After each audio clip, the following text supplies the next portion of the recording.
I want to do a quick video on the Logarithm Toolbox. We'll call it that.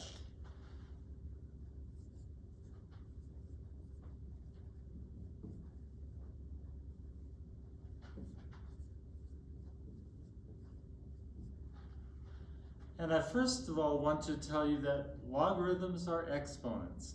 So if you recall off to the side here, if we had a to the m times a to the n, that was equal to a to the m plus n. These exponents, when these bases are multiplied times each other, the exponents add. The same reason if we have the log of a product, and I'm going to call that log of m times n, that's equal to the log of m plus the log of n. Same thing going on here. Also, if I have m over n, m some number divided by n some number, I take and subtract.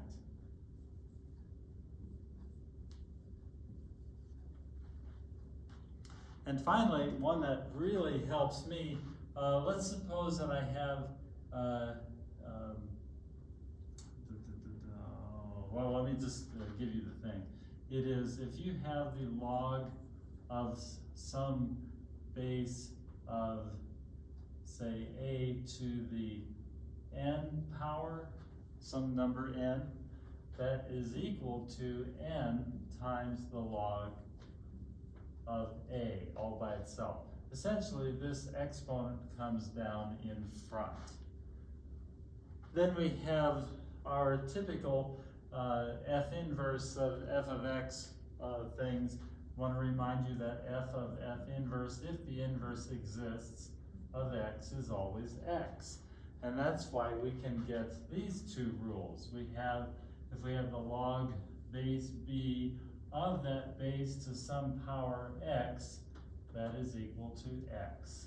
Because here's my function, here's my inverse function applied to that, and I'm going to get x.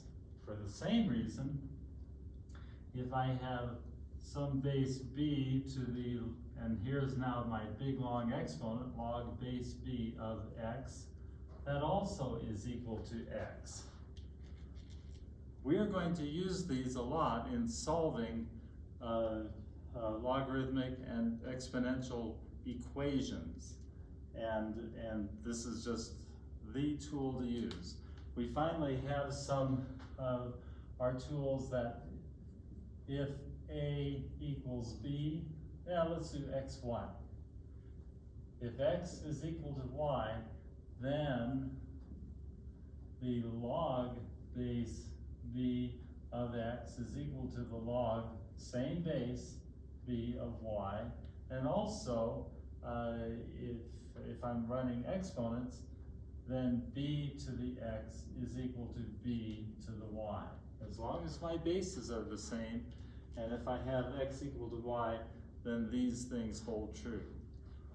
All of these are going to figure in your solving equations in logarithms and exponents.